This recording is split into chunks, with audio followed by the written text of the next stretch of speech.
Today we are going to discuss circular flow of income. It's very important and very easy topic, and already we have discussed 4 sectors of economy. Is totally based on the 4 sector of economy. मैंने जब first chapter में आपको 4 sector पढ़ाए थे, house hold, producer, government, rest of the world, तो मैंने आपको कहा था कि अगर ये टॉपिक आपने ढंग से कर लिया तो डेफिनेटली सेकंड चैप्टर का second part totally based on it. और अभी देखना आप, बहुत ही ईजी सा टॉपिक है।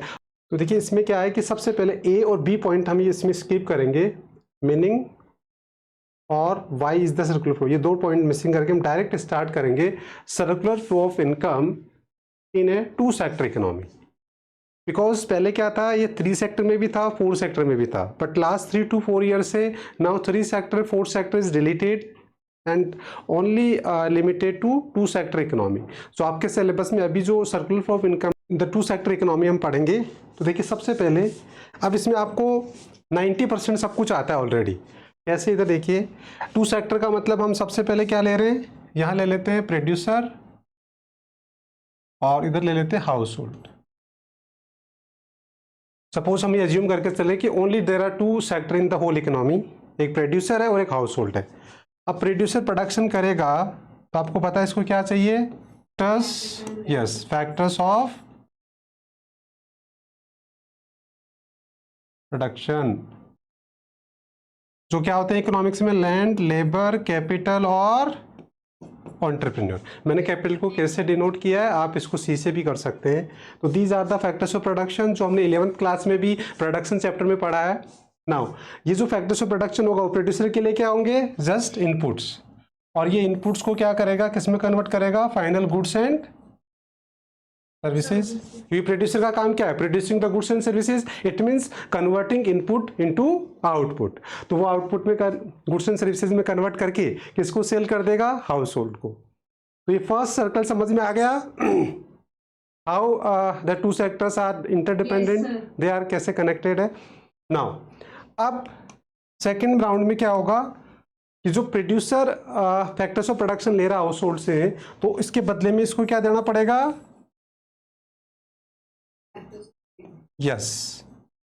Factor payment.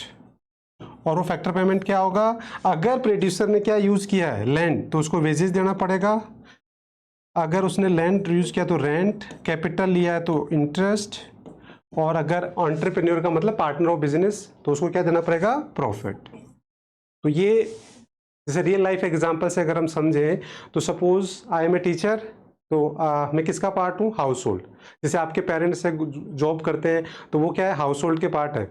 अब मैं स्कूल में जा रहा हूँ, स्कूल क्या है, प्रोड्यूसर है। तो स्कूल ने क्या लिया, फैक्टर्स ऑफ प्रोडक्शन लिया, मैं गया, इसके बदले में वो मेरे को क्या देंगे, सैलरी देंगे। तो इस तरीके से रियल लाइफ में ये होता है। नाउ अब यहाँ जो गुड्स एंड सर्विसेज कौन दे रहा है, प्रोड्यूसर किसको दे रहा है, हाउस होल्ड को। तो वो भी फ्री में तो देगा नहीं, लंगर तो है नहीं। तो इसके बदले में क्या करेगा, हाउस होल्ड को क्या करना पड़ेगा,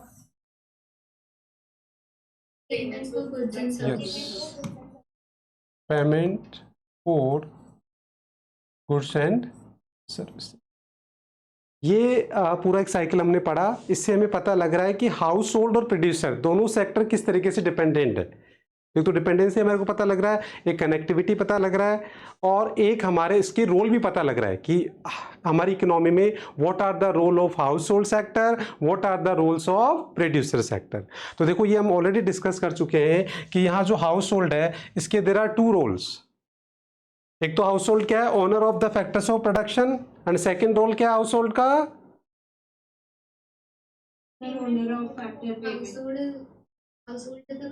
कंज्यूमर। तो 2 रोल हो गए। हाउस होल्ड एक तो क्या है, कंज्यूमर है, जो फाइनल गुड्स एंड सर्विस को कंज्यूम करता है, and second is the owner of the factors of production. तो ये there are 2 role of household in the economy. और डेफिनेशन भी हाउस होल्ड की होगी कि household is essential consumer and the owner of the factors of production. तो जो इसके रोल है वो इसकी डेफिनेशन है, ये हमने पहले ही डिस्कस कर लिया फर्स्ट चैप्टर में ना। उसके बाद again there are producer, producer की भी there are 2 roles.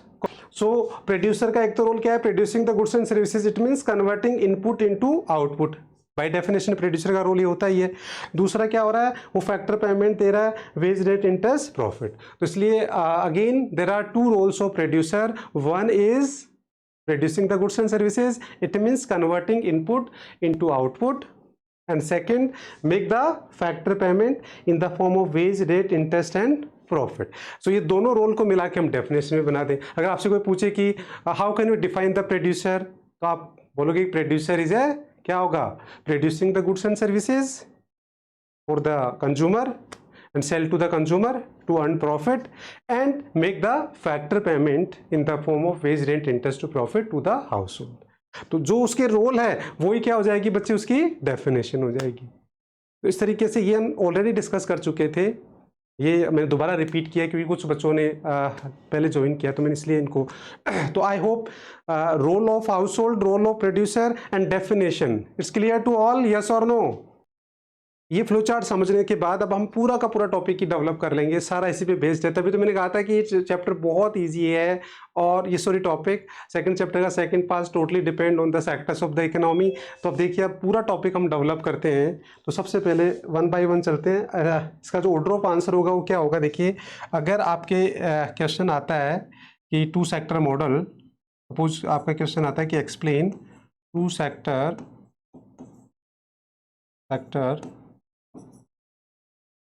Model of circular flow of income, अगर ये क्वेश्चन आता है तो what will be the order of answer. सबसे पहले क्या करेंगे आप, मीनिंग, देन सेकंड पॉइंट क्या होगा,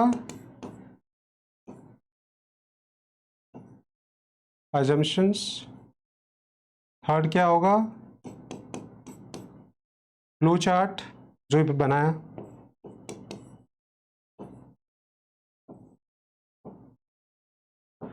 देन थर्ड क्या होगा, एक्सप्लेनेशन.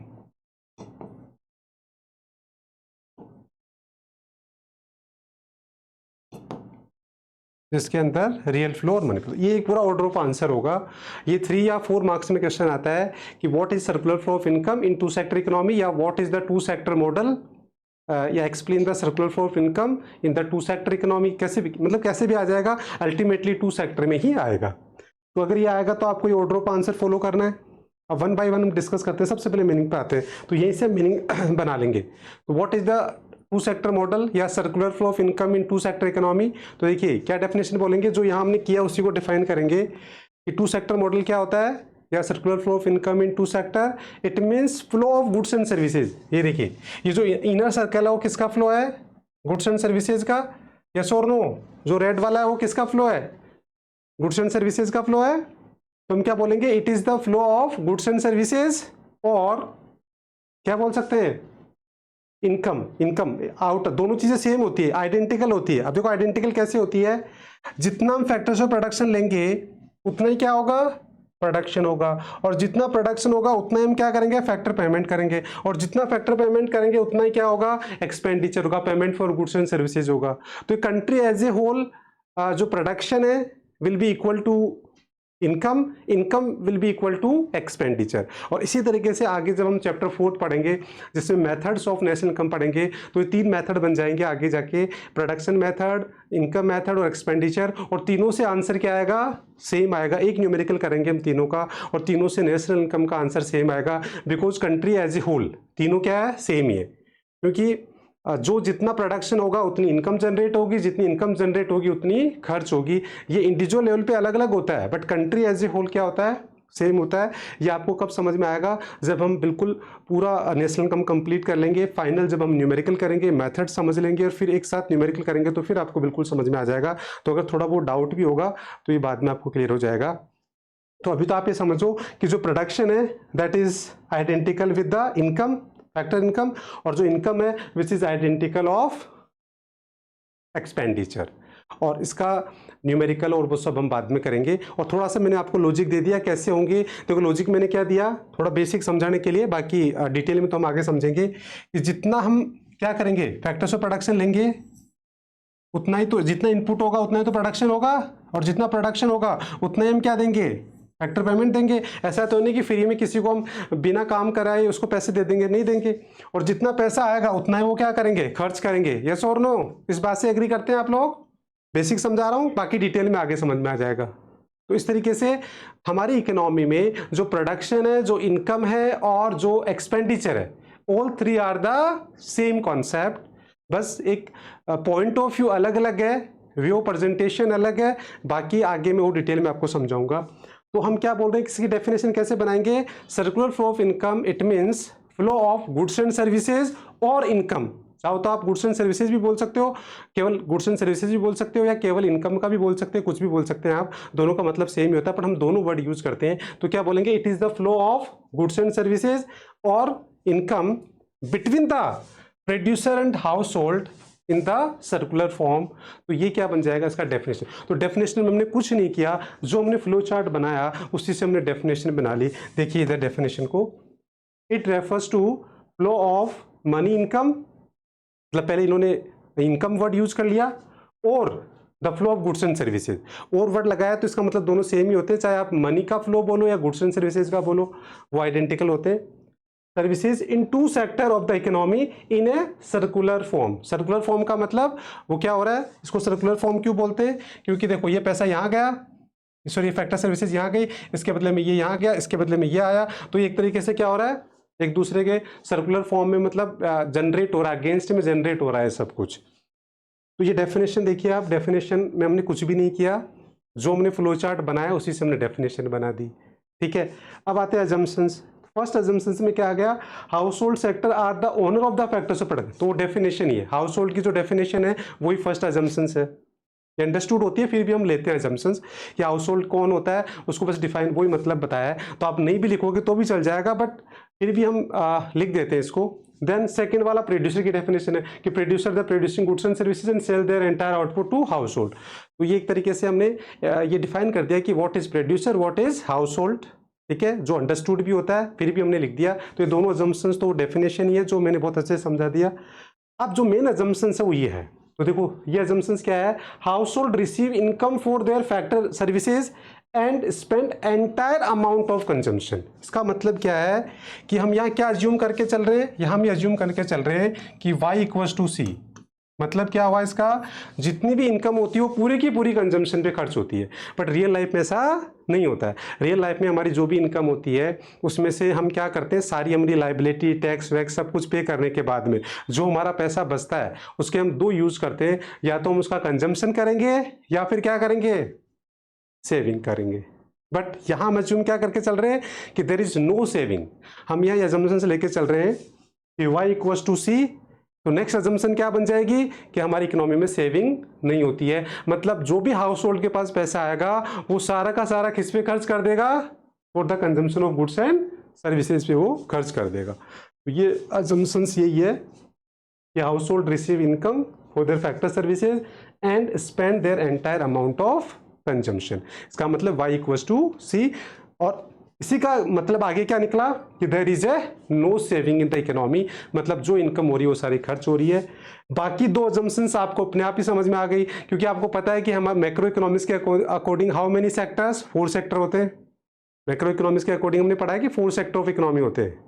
तो हमने 2 सेक्टर को यहाँ नहीं लिया, कौन कौन से नहीं लिया हमने, गवर्नमेंट नहीं लिया और रेस्ट ऑफ द वर्ल्ड नहीं लिया। तो बस वही अजम्पशंस बन गई, there is no role of government. हम क्या अज्यूम करके चल रहे हैं कि यहाँ गवर्नमेंट का कोई रोल नहीं है। हम क्या अज्यूम करके चल रहे हैं, क्लोज्ड इकोनॉमी। क्लोज्ड इकोनॉमी मतलब there is no role of rest of the world, export import वो सारा कुछ भी नहीं हो रहा है। तो इसका मतलब हम यहाँ जो पढ़ रहे हैं केवल 2 सेक्टर पढ़ रहे हैं, बाकी 2 सेक्टर को हमने हटा दिया। तो उनको उठाया तो वो अजम्पशंस में आएंगे या नहीं आएंगे, तो हमने उसको अजम्पशंस में ले लिया कि रोल ऑफ गवर्नमेंट, हम गवर्नमेंट सेक्टर यहाँ नहीं ले रहे, हम रेस्ट ऑफ द वर्ल्ड भी यहाँ नहीं ले रहे। इसका मतलब हम ओनली 2 सेक्टर पे ही, हमारे सिलेबस में केवल 2 सेक्टर है, तो 2 सेक्टर का ही हम क्या पढ़ रहे हैं, सर्कुलर फ्लो ऑफ इनकम पढ़ रहे हैं कि 2 सेक्टर के अंदर किस तरीके से हमारी जो नेशनल इनकम है वो सर्कुलेट होती है, किस तरीके से वो जनरेट होती है, और किस सेक्टर का क्या रोल है। ये सारा हम ओनली 2 सेक्टर में पढ़ रहे हैं। तो ये बेसिकली आपको 3 अजम्पशंस मेन याद रखनी है। वो कौन सी है, एक तो y इक्वल्स टू सी, इसका मतलब एंटायर इनकम जो हाउस होल्ड है वो पूरी की पूरी खर्च करेगा। फिर उसी के बाद क्या हो गया कि देयर इज नो सेविंग। जब पूरी इनकम खर्च हो जाएगी तो इसका मतलब इकोनॉमी में सेविंग नहीं होगी। और बाकी 2 अजम्पशंस तो क्या है, वो तो अंडरस्टूड ही है कि गवर्नमेंट का रोल यहाँ है नहीं, रेस्ट ऑफ द वर्ल्ड का यहाँ हम रोल, मतलब हम केवल 2 सेक्टर ले रहे हैं, बाकी 2 सेक्टर को हम क्या कर रहे हैं, एक्सक्लूड कर रहे हैं। तो उनको मेंशन करना पड़ेगा कि हम उनको रोल, उनकी स्टडी नहीं कर रहे। और इसके अलावा ये जो 2 अजम्पशन से ऊपर वाली, वो तो only definition of household sector and definition of producer sector. Now उसके बाद देखिए नेक्स्ट ये आ गया फ्लो चार्ट। फ्लो चार्ट मैंने आपको बता ही दिया कैसे बनाना है, ये फ्लो चार्ट आप बना लोगे ना। अब इस फ्लो चार्ट का एक्सप्लेनेशन, रियल फ्लो और मनी फ्लो। अभी क्या होता है देखो, इसमें भी आपको कुछ नहीं करना है। इधर देखिए जो इनर सर्कल है जो रेड वाला वो है रियल फ्लो। रियल फ्लो का मतलब flow of goods and services between the producer and household in the form of factor services और फाइनल गुड्स एंड सर्विसेज। तो बताओ डेफिनेशन बनाना, रियल फ्लो का मतलब flow of goods and services, और जो goods and services का flow हो रहा है वो दो फॉर्म में हो रहा है। कैसे? एक तो factor of payment, sorry factors of goods, factors of production, एक तो ये हो रहा है from household to producer, और दूसरा जो गुड्स एंड सर्विसेज वो क्या आ रही है, फाइनल गुड्स एंड सर्विसेज जो प्रोड्यूसर टू हाउस होल्ड है। तो बस वही डेफिनेशन आपको बोलनी है कि रियल सेक्टर जो रियल फ्लो होता है वो क्या होता है, it refer to the flow of goods and services between the producer and household, दोनों के बीच में। और वो दो तरीके का होता है, एक in the form of factors of production और एक क्या होता है in the form of final goods and services. तो देखिए वही सब कुछ लिखा हुआ है यहाँ। रियल फ्लो क्या होता है, real flow of income implies the flow of factor services from the household sector to the producing sector. तो लैंड लेबर कैपिटल एक तो ये हो गया, and the corresponding flow of goods and services. तो उसी के कॉरेस्पॉन्डिंग क्या होता है, वही जो इनपुट है वो जाके आके क्या बनता है, final goods and services from the producing sector to household. तो बताओ इसमें कहीं रटने की जरूरत नहीं है बच्चे, जो आपने फ्लो चार्ट में बनाया वो ही आपको यहाँ देख के लिखना है। इतना इजी टॉपिक है कि बस एक फ्लो चार्ट आपने बना लिया, उसको समझ लिया, उसके बाद सब चीज वहीं से उसी से देख देख के हम क्या कर रहे हैं, लिख रहे हैं। देखो स्टेप बाय स्टेप चलो ना। जैसे हमने बोला रियल फ्लो क्या होता है, तो शॉर्ट में हमने क्या बताया, रियल फ्लो का मतलब क्या होता है, flow of goods and services. तो मनी फ्लो मतलब flow of income between the producer and house hold. फिर अब इसके भी दो पार्ट होते हैं, उसको भी दो पार्ट होते हैं। तो अब इसके दो पार्ट क्या होंगे, सबसे पहला पार्ट क्या हुआ कि पहले तो हम बोलेंगे कि money flow it means flow of income between the producer and house hold. Now फिर फर्स्ट पार्ट क्या बताएंगे कि the in the form of payment of factor payment in the form of wage rate interest profit from producer to household, and then क्या बोलेंगे, and the flow of payment for goods and services from the household to producer। तो जैसे हमने उसमें किया वैसे इसके दो पार्ट को हम डिफाइन कर देंगे। तो देखो ये लिखा हुआ है, इधर देखिए अब, money flow refer to the factor income from the producing sector to the household as monetary rewards to their factor services, and the corresponding flow of household spending their income on the goods and services to producing the sectors। तो मतलब आपको इसमें बस कुछ नहीं करना है, आपको जो आपने फ्लो चार्ट बनाया उसमें देख के आपको लिखना है। और इसमें एक चीज और हो गई कि आपने अगर रियल फ्लो को डिफाइन करना सीख लिया तो बस उसी से हम वर्ड चेंज करके मनी फ्लो को कर लेंगे। जैसे रियल फ्लो मतलब flow of goods and services, इसका मतलब मनी फ्लो मतलब flow of income between the producer and household. अब रियल फ्लो के भी दो पार्ट होते हैं, एक in the form of factors of production, एक in the form of final goods and services. वैसे मनी के जो मनी फ्लो है उसके भी दो पार्ट होते हैं, एक in the form of factor payment wage rate interest, और एक क्या होता है in the form of payment of final goods and services from household to producer, और वो producer to household. Topic हमारा कंप्लीट। तो देखिए सबसे पहले पूरा एक टॉपिक हो गया, ये आता है 4 to 6 में भी आ सकता है, 4 में भी आ सकता है, 3 में भी आ सकता है।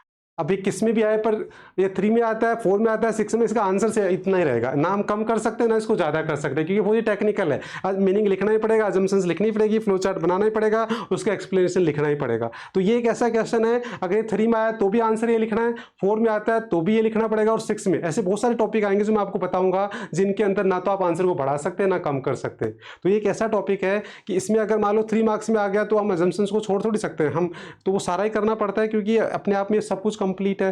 तो देखिए अब शुरू से हम इसमें मीनिंग लिखेंगे, फिर अजम्पशंस लिखेंगे, फिर क्या लिखेंगे, फ्लो चार्ट बनाएंगे और उसका एक्सप्लेनेशन लिखेंगे। तो बहुत इजी सा टॉपिक है। तो फ्लो चार्ट समझ में आ गया। तो देखो इसी से मैंने आपको क्या बताया, ये फ्लो चार्ट बनाया, इसी से मैंने मीनिंग बताया आपको, इसी से मैंने आपको अजम्पशंस सारी कनेक्ट कर दी, इसी से फिर मैंने आपको इसका एक्सप्लेनेशन भी कनेक्ट कर दिया। तो मतलब ये फ्लो चार्ट अगर आपको समझ में आ गया तो 2 सेक्टर मॉडल आपको पूरा समझ में आ गया। तो एक तो इसका डायरेक्ट क्वेश्चन आता है बच्चे कि explain circular flow of income in the 2 sector economy, meaning assumption flow chart and explanation. अब इस पे एक क्वेश्चन क्या बनता है, ये बन सकता है डिफरेंस का अलग से, ये अलग से क्वेश्चन आएगा कि difference between the real flow and money flow. ये एक 3 मार्क्स का अलग से क्वेश्चन आ सकता है। तो जब हमने रियल फ्लो मनी फ्लो समझ लिया अच्छे से, तो डिफरेंस करने में क्या दिक्कत आएगी। तो देखिए उसी का डिफरेंस हमने कर लिया। सबसे पहले मीनिंग के बेसिस पे, तो मीनिंग हम ऑलरेडी डिस्कस कर चुके हैं। रियल फ्लो मतलब flow of goods and services between the producer and household. Money flow मतलब flow of income between the producer and household. तो मीनिंग तो हम ऑलरेडी डिस्कस कर चुके हैं। देन नेचर ऑफ एक्सचेंज, तो जो रियल फ्लो होता है वो क्या है, गुड्स एंड सर्विसेज का क्या होता है, उसमें इन्वॉल्वमेंट होता है और इसमें मनी का होता है। और अल्टरनेट नेम, जब इसमें गुड्स एंड सर्विसेज होता है इसका मतलब फिजिकल है, फिजिकल मतलब टेंजिबल है, और इसमें क्या होता है, इनकम का होता है, इसका मतलब वो नॉमिनल है, मतलब मनी से रिलेटेड तो नॉमिनल फ्लो होता है। तो ये अदर नेम भी है, उसी के हिसाब से बन गए। 3 डिफरेंस है, बहुत इजी से डिफरेंस। अब देखो ये टॉपिक तो वैसे तो खत्म हो गया, बट थोड़ा सा हम एडिशनल पढ़ के चलेंगे। हो सकता है आपकी स्कूल में नहीं पढ़ा है, बट मैं आपको एक थोड़ा सा एडिशनल पढ़ा के चलूंगा। अब वो क्यों पढ़ाऊंगा उसका रीजन मैं बताऊंगा कि ये 2 सेक्टर मॉडल है। अब क्या होता है, कई बार एग्जाम में क्या हो गया, 2 सेक्टर विद कैपिटल मार्केट आ जाए, तो ये है तो 2 सेक्टर ही। तो कैपिटल मार्केट जो है वो सेक्टर तो है नहीं, क्योंकि सेक्टर तो हमारी मैक्रो इकोनॉमिक्स में 4 ही होते हैं, हाउस होल्ड, प्रोड्यूसर, गवर्नमेंट और रेस्ट ऑफ द वर्ल्ड। तो बाकी हमारा 3 सेक्टर 4 सेक्टर तो डिलीट हो चुका है, तो हमारे सिलेबस में केवल 2 सेक्टर है, तो वो तो कंप्लीट हो गया। बट 2 सेक्टर के साथ कैपिटल मार्केट आ सकता है। एक तो सिंपल आ जाए कि explain circular flow of income in the 2 sector economy, एक तो सिंपल क्वेश्चन आ गया।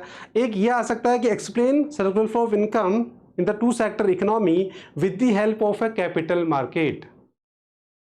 अब एक छोटा सा बस लिटिल बिट चेंजेस करने, सेम। अब उसमें क्या होता है 2 सेक्टर मॉडल ही वो, बट जैसे कैपिटल मार्केट आ गया 90% बच्चे छोड़ के आ जाएंगे, तो आउट ऑफ सिलेबस आ गया। जबकि आप ये देखिए वो आउट ऑफ सिलेबस नहीं है, वो 2 सेक्टर मॉडल ही है, मैं अभी बताऊंगा। और आपको कुछ नहीं करना, जो 2 सेक्टर किया उसमें से बस उस छोटे छोटे से चेंजेस करने, लिटिल बिट चेंजेस होंगे, बाकी सारा सेम रहेगा। मतलब 70-80% सेम है, 90% ही सेम है, बस 10% कुछ आपको चेंज करना है। वो क्या चेंज करना है देखिए, और क्यों हम ये कैपिटल मार्केट पढ़ रहे हैं वो भी आपको समझ में आएगा। तो देखिए नेक्स्ट टॉपिक क्या आ गया, circular flow of income in 2 sector economy with capital market. तो 2 सेक्टर ही है, बट कैपिटल मार्केट के साथ हम पढ़ रहे हैं। इसका मतलब पहले मैं समझा देता हूं कि देखो हमने क्या माना था, y equals to C, but real life में ऐसा नहीं होता है। रियल लाइफ में क्या होता है, c इक्वल्स टू एस। मतलब हम सारी इनकम खर्च नहीं करते, कुछ पार्ट सेव करके चलते हैं, यस और नो। जैसे आपके पेरेंट्स आज जो भी इनकम होती है वो सारी की सारी खर्च थोड़ी कर देते हैं आपके एजुकेशन के लिए, आगे आपकी मैरिज के लिए, और भी बहुत सारी अनसर्टेनिटी होती है हमारी लाइफ में, तो हम बहुत सारा क्या करते हैं, सेविंग भी करके चलते हैं। तो इसका मतलब पहले हमने क्या अज्यूम करके पढ़ा था, ये तो ये तो क्या था, सिंपल 2 सेक्टर मॉडल। ये 2 सेक्टर मॉडल सिंपल आ गया, बिल्कुल डायरेक्ट कि circular flow of income in 2 sector economy. तो उसमें तो हमने क्या अज्यूम करके पढ़ा था कि y इक्वल्स टू सी, और the simplicity, for the simplicity. But अब एक स्टेप थोड़ा सा आगे चल रहे हैं कि अगर रियल लाइफ की अगर हम बात करें तो ऐसा होता नहीं है कि हम सारी इनकम खर्च करते हैं, तो फिर क्या होता है कि हम सेविंग भी करके चलते हैं। और जब हम सेविंग करके चलते हैं तो फिर ये कौन सा मॉडल बन गया, 2 सेक्टर विथ कैपिटल मार्केट। अब देखो क्या चेंज आएगा बच्चे, फ्लो चार्ट यही रहेगा, बस एक छोटा सा चेंज आएगा। वो क्या आने वाला देखिए, इधर यहां कैपिटल मार्केट आ जाएगा। क्या आ जाएगा, कैपिटल। तो देखो कैपिटल मार्केट का मतलब होता है, it refer to the all financial market. मतलब इसमें जो भी फाइनेंशियल मार्केट होता है, फाइनेंशियल मार्केट में जैसे बैंक है, इंश्योरेंस कंपनी है, म्यूचुअल फंड है, जो भी फाइनेंस से रिलेटेड जो भी इंस्टीट्यूशन है, उन सबको हमने किस में डाल दिया, स्टॉक मार्केट, शेयर मार्केट, सबको हमने फाइनेंशियल मार्केट में। तो financial market is the very wider term, all financial institution in the country is known as a financial market. तो हमने सबको एक साथ क्लब कर दिया, तो इसको हमने बना दिया फाइनेंशियल मार्केट। अब कैपिटल मार्केट का रूल यहां देखिए क्या होता है कि एक्चुअली हमारी जो इनकम होती है वो हम क्या करते हैं, वाई और सी, मतलब कुछ पार्ट हम कंजम्पशन पे खर्च करते हैं और कुछ क्या करते हैं, for the uncertainty of future हम सेव करते हैं। तो पहले तो इनकम क्या थी, डायरेक्ट क्या जा रही थी, payment for goods and services, और प्रोड्यूसर के पास जा रही थी। अभी भी पूरी इनकम प्रोड्यूसर के पास ही जाएगी, बट वो there will be 2 routes, 2 part में वो डिवाइड हो जाएगी। कुछ पार्ट तो किस में जाएगा, payment for goods and services, और कुछ पार्ट कैसे जाएगा, सेविंग्स। अब हाउस होल्ड क्या कर लेगा, सेविंग करेगा, यस और नो। तो सेविंग करेगा तो कहां करेगा, फाइनेंशियल मार्केट में करेगा। अब जब फाइनेंशियल मार्केट में पैसा सेव करेगा तो फाइनेंशियल मार्केट क्या करता है, से फॉर एग्जाम्पल बैंक ले लेते हैं। अगर हम बैंक में पैसा सेव करते हैं तो बैंक क्या करता है तो क्योंकि देखो बैंक क्या करेगा, उसको अपने को रिटर्न देने के लिए वो उसको आगे जाके क्या करेगा, कहीं इन्वेस्ट करेगा। इसका मतलब जो प्रोड्यूसर है वो क्या करेगा, बोरो करेगा, यस और नो। प्रोड्यूसर किससे बोरो करेगा, बैंक से करेगा, और बैंक वहाँ इन्वेस्ट करेगा। और कुछ पार्ट क्या होता है कि जैसे बैंक जो प्रोड्यूसर है वो सेव करता है, प्रोड्यूसर भी तो अपनी सेविंग रखता है। और ऐसा नहीं है कि हाउस होल्ड सेव ही करता है, हाउस होल्ड बोरो भी करता है। यस और नो, ये एग्री कर रहे हैं इस बात से आप? ये फ्लो चलता है बिल्कुल। बट देखो अल्टीमेटली वही पैसा क्या हुआ, जो सेविंग गया सेविंग से अल्टीमेटली प्रोड्यूसर के पास चला गया, वही प्रोड्यूसर का पैसा जो है सेविंग आके बोरोइंग आके, अब जो बोरोइंग में हाउस होल्ड क्या करेगा, वो किस पे खर्च करेगा, वो कंजम्पशन पे तो खर्च करेगा। अल्टीमेटली वापस वो कहाँ चला जाएगा, प्रोड्यूसर के पास चला जाएगा। पैसा तो सारा प्रोड्यूसर के पास ही जा रहा है, बट वो किसके थ्रू जा रहा है, कैपिटल मार्केट के थ्रू जा रहा है, और इन the form of payment of goods and services जा रहा है। तो बस एक हमने ये ऐड कर दिया, और ये जो कैपिटल मार्केट ऐड करने से अब हमारे पूरे जो टू सेक्टर मॉडल उसमें क्या क्या चेंज आएंगे, बहुत ही देखो माइनर चेंज आएंगे। वो क्या चेंज आएंगे इधर देखिए। सबसे पहला मीनिंग पे आ जाओ, तो मीनिंग तो बिल्कुल सेम ही रहेगी। क्यों रहेगी same? Because this is the two sector model. Capital market एक सेक्टर नहीं है, तो इसका मतलब ये टू सेक्टर मॉडल ही है। तो ये तो आ सकता है भाई, आप ये तो कह नहीं सकते कि थ्री सेक्टर आ गया हमारे सिलेबस से बाहर है तो टू सेक्टर ही। बट इसमें क्या आ गया, कैपिटल मार्केट तो आ ही सकता है। थोड़ा सा एक्स्ट्रा अगर मान लो पूछना चाहे तो सीबीएसई पूछ सकता है, इसीलिए मैं इसको पढ़ाता हूँ ताकि बच्चों को पता हो और आपको ज़्यादा कुछ इसमें करना ही नहीं होता। देखो अब डेफिनेशन तो एज इट इज़ आपको लिखनी है जो टू सेक्टर में लिखा आपने, तो टू सेक्टर और two sector with capital market definition will remain the same. अब अजम्पशन में चेंज आएगा क्या, देखो ये चेंज आ गया कि firm produces goods and services and sell their entire output to the household, ये तो वो डेफिनेशन वाला आ गया। अब देखो वहां वो अजम्पशंस डिलीट हो गई, कौन सी, हाउस होल्ड है वो रिसीव करेगा पेमेंट किसके फॉर्म में, फैक्टर सर्विसेज में, and then entire amount will spend on the final goods and services. वो वाली एजम्पशंस में यहाँ क्या कर दिए, डिलीट कर दिए। और उसमें से अब क्या होगा, देयर इज ए सेविंग, क्योंकि अब क्या हो रहा है, अब हम क्या अज्यूम करके चल रहे हैं, y equals to C plus S. तो अब हम ये नहीं कह सकते कि जो भी हाउस होल्ड रिसीव कर रहा है in the form of factor income वो पूरी की पूरी खर्च नहीं कर रहा है, इसलिए उसको हमने डिलीट मार दिया। और जहां लिखा हुआ था देयर इज नो सेविंग, अब वहां क्या लिख देंगे, देयर इज ए सेविंग। बाकी सारे अजम्पशन सेम है। तो देखिए एक अजम्पशन डिलीट हो गई, और जहां लिखा हुआ था देयर इज नो सेविंग वहां क्या हो गया, देयर इज ए सेविंग। बाकी और कुछ चेंज करना नहीं है, all assumptions are the same. तो ये देखिए लिटिल बिट चेंज हुआ। फ्लो चार्ट में क्या चेंज हुआ, बस कैपिटल मार्केट आ गया। क्या आ गया, कैपिटल मार्केट आ गया। फ्लो चार्ट में क्या आ गया, कैपिटल मार्केट आ गया, वो मैंने आपको बता ही दिया। बाकी फ्लो चार्ट भी सेम है। अब एक्सप्लेनेशन में क्या हुआ, रियल फ्लो सेम है, मनी फ्लो सेम है, बस एक पार्ट और ऐड हो गया, that is capital market activity. Capital market activity क्या होती है मैंने आपको समझा दिया कि जैसे कैपिटल मार्केट आया, अब जो इनकम थी हाउस होल्ड की वो दो पार्ट में डिवाइड हो गई। तो देखो वही लिखा हुआ है, इट रेफर्स टू द, पहले तो ये बता दें कैपिटल मार्केट होता क्या है। तो it refer to the existence of money and capital market in the economy along with the various financial institutions like commercial. तो पहले तो आपने डेफिनेशन बता दी कि व्हाट इज फाइनेंशियल मार्केट, जो मैंने आपको बता दिया। अब क्या बताओगे आप कि पहले तो क्या हो रहा था, जब कैपिटल मार्केट नहीं था तो सारी की सारी मनी हाउस होल्ड के पास जो भी आ रही थी इन the form of factor services, वो सारी की सारी खर्च कर रहा था इन the form of payment of final goods and services.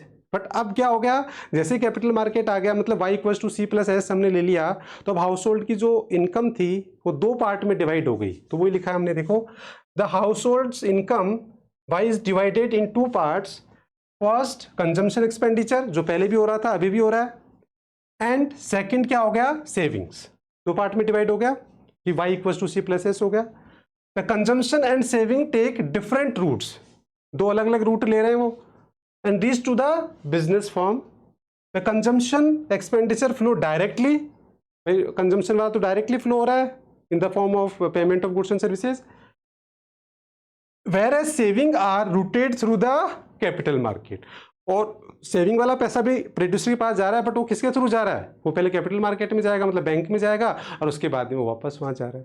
तो इसमें आपको कहीं कुछ रटने की जरूरत नहीं है, क्योंकि अगेन यहाँ जो फ्लो चार्ट आपको समझ आए, कैपिटल मार्केट अगर आपको समझ में आ गया तो बस वही तो लिखना है, बाकी तो सारा सेम है। तो कैपिटल मार्केट की एक्टिविटी आती है, क्या हो गया, पहले तो कैपिटल मार्केट की डेफिनेशन बता दो, फिर बता दो कि कैपिटल मार्केट का जैसे एग्जिस्टेंस हुआ तो जो हाउस होल्ड का जो इनकम था उसके दो पार्ट हो गए, एक payment for goods and services directly, और एक क्या हो गया, saving through the capital market. बस ये तो लिखना है, और क्या लिखना आपको, तो ऐसे रटने की कोई जरूरत नहीं है। तो बस कैपिटल मार्केट की एक्टिविटी को आपको यहाँ लिखना है। तो ये अब आप मेरे को बताओ फटाफट कि टू सेक्टर और two sector with capital market में आपको क्या क्या चेंज मतलब करने हैं वो। सबसे पहले आ जाओ मीनिंग। क्या मीनिंग में कोई चेंज होगा? नो, बिकॉज टू सेक्टर ही है अभी।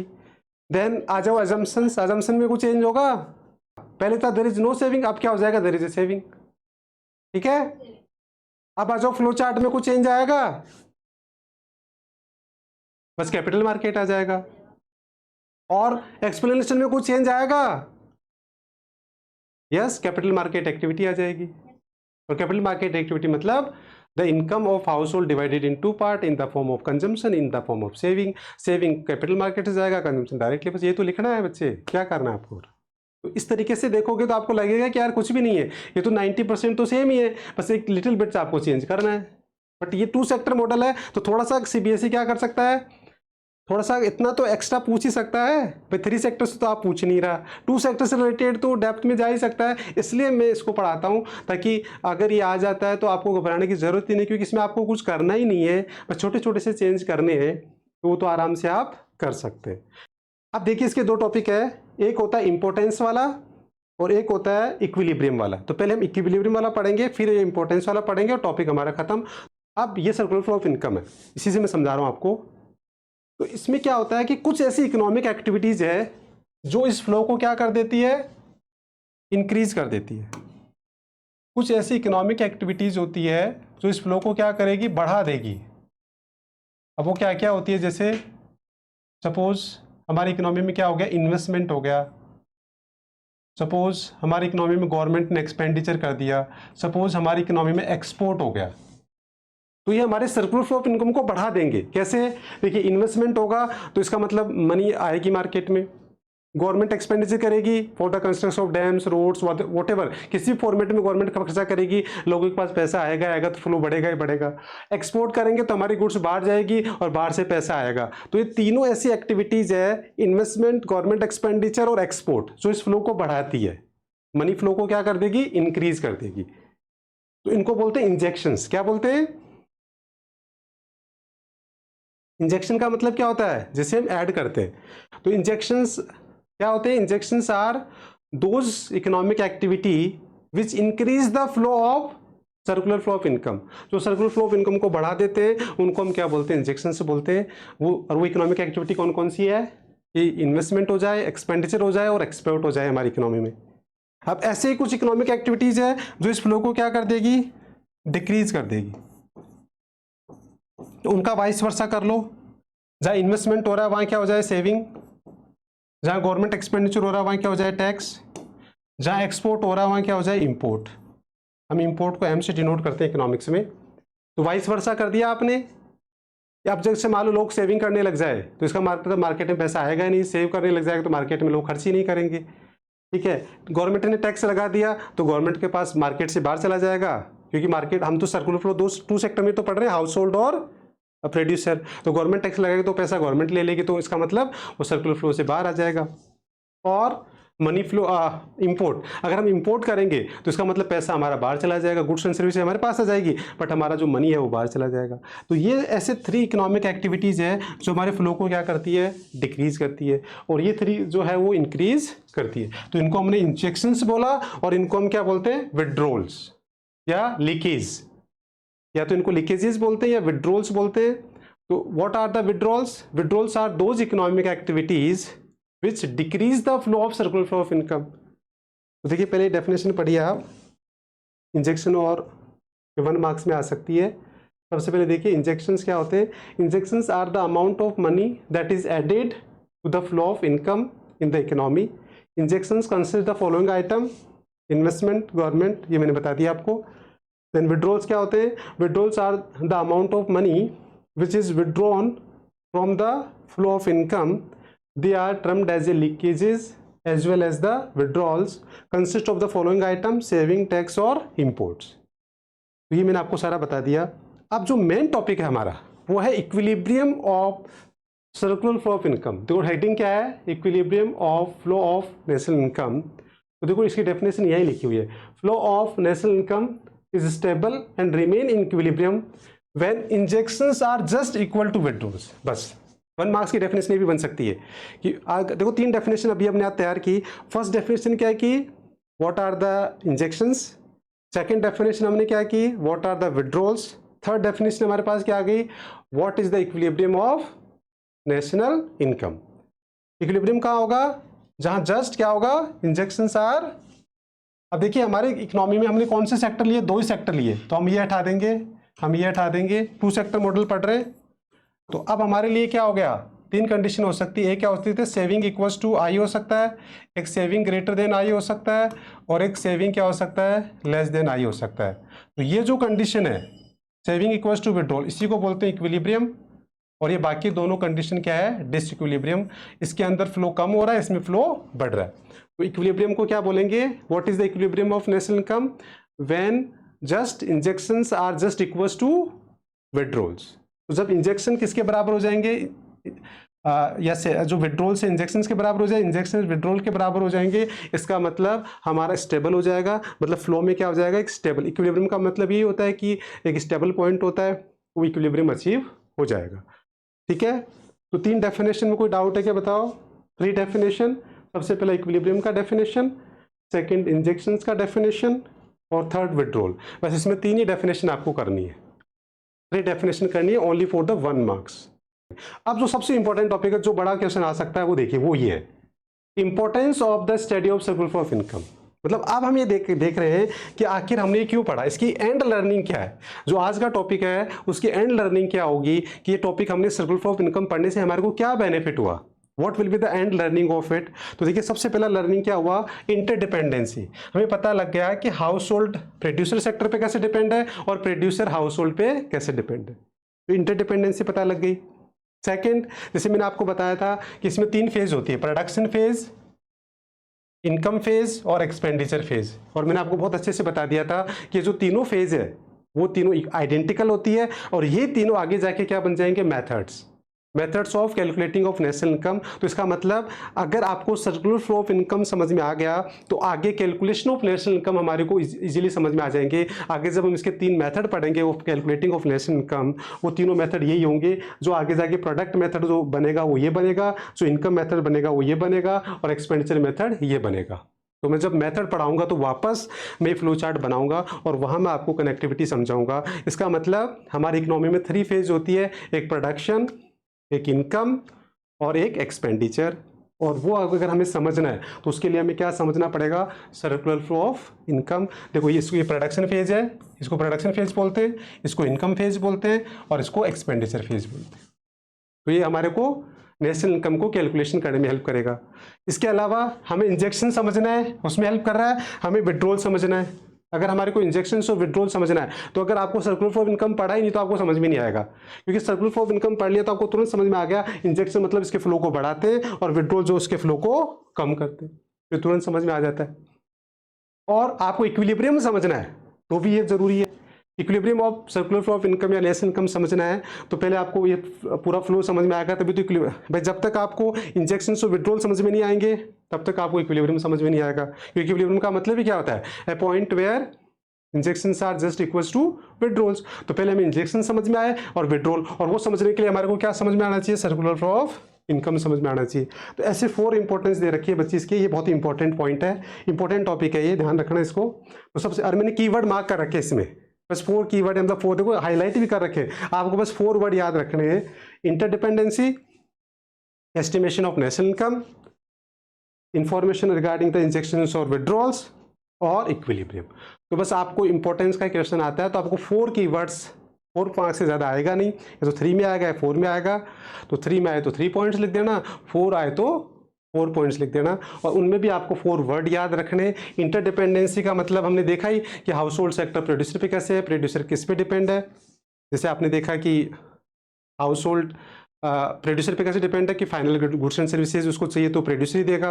प्रोड्यूसर हाउस होल्ड पे कैसे डिपेंड है, क्योंकि उसको फैक्टर इनपुट चाहिए तो हाउस होल्ड ही देगा।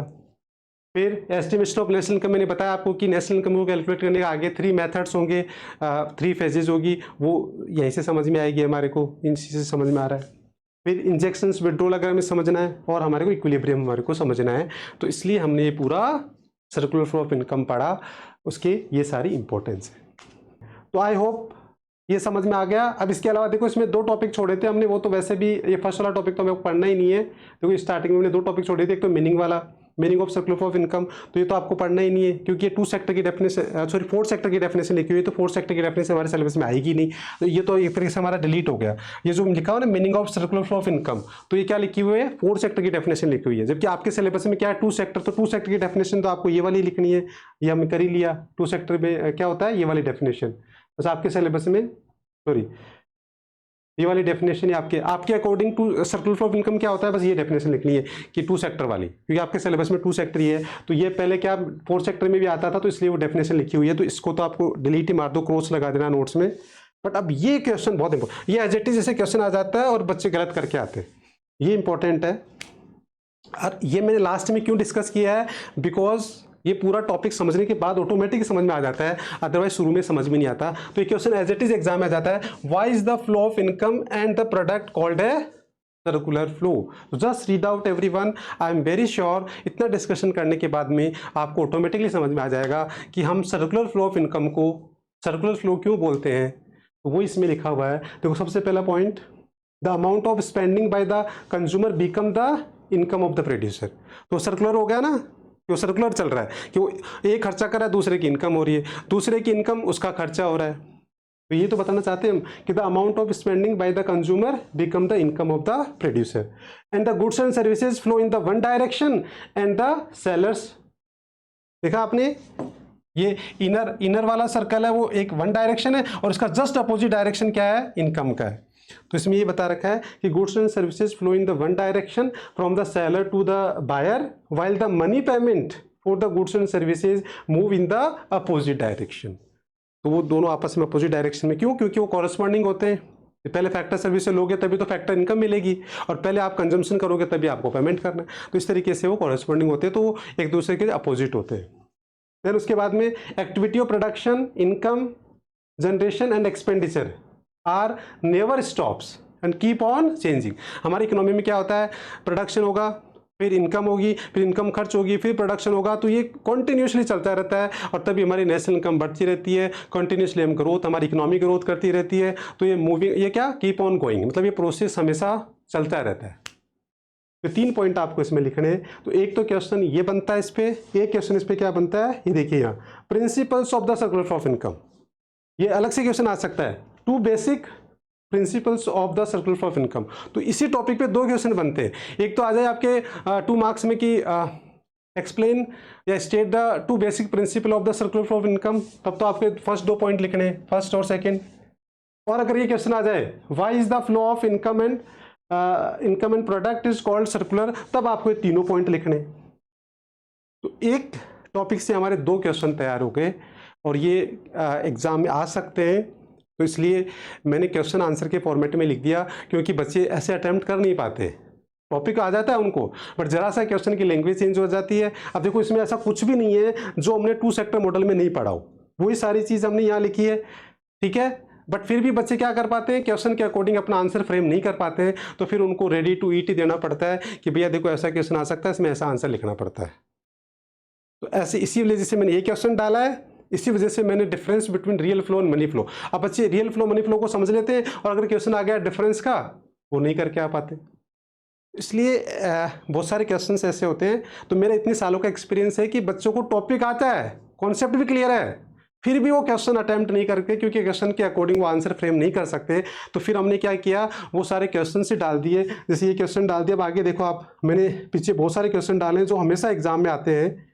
इंपॉर्टेंट ऑब्जर्वेशन में देखिए आप, यहाँ देखिए इंपॉर्टेंट ऑब्जर्वेशन में मैंने वो सारे क्वेश्चंस डाल दिए जो इतने सालों में मैंने देखा है कि पूरा चैप्टर पढ़ाने के बाद में, रिवाइज करवाने के बाद में, टेस्ट लेने के बाद फिर भी अगर ये क्वेश्चन आते हैं तो बच्चा गलती करके आता है।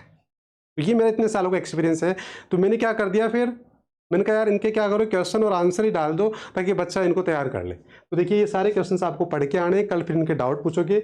All capital goods are the producer goods but all the producer goods are not capital goods. जैसे क्वेश्चन आएगा बच्चे का दिमाग ही चकरा जाएगा, अरे भैया ये तो क्या आ गया, क्या पता कौन से चैप्टर से आ गया, क्या हो गया क्या नहीं हो गया। जबकि इसका आप आंसर पढ़ के आना, मैं आपको समझाऊंगा तो आपको पता लगेगा कि ये आपको ऑलरेडी आता है सब कुछ। फिर उसके बाद में next question, all machines are not a capital goods, explain the statement. तो ये बस लैंग्वेज का फ़र्क है, बाकी सब कुछ आपको आता है। देन उसके बाद डिफरेंस बिटवीन द कंजम्पशन मतलब डेप्रिसिएशन के अंदर और कैपिटल लॉस। फिर उसके बाद difference between the capital and investment. Then machines purchase is always a final goods और इंटरमीडिएट गुड्स। फिर उसके बाद में what does the circular flow of model shows, क्या शो करता है। तो ऐसे बहुत सारे क्वेश्चन है बेसिक बेसिक। ये देखो न्यूमेरिकल यहाँ डाल रखा है मैंने, calculate the depreciation on the capital assets from the following. तो ये वो हमारा जो डेप्रिसिएशन का न्यूमेरिकल है ना, वो ये न्यूमेरिकल आता है। ये 4 मार्क्स का क्वेश्चन आ चुका है बोर्ड में। तो then we will start third chapter of national income which is very very important.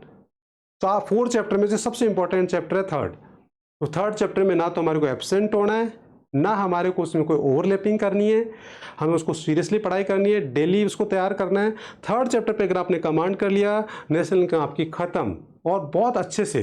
तो थर्ड चैप्टर इस पूरी नेशनल इनकम का बहुत इंपॉर्टेंट चैप्टर होने वाला है। उसमें सारे फॉर्मूले बनाना सीखेंगे, सारे हम एग्रीगेट सीखेंगे, सब कुछ सारा फाउंडेशन वहीं तैयार करेंगे।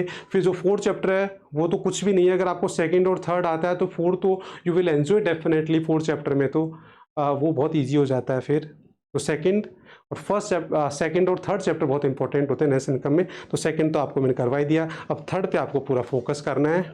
ठीक है।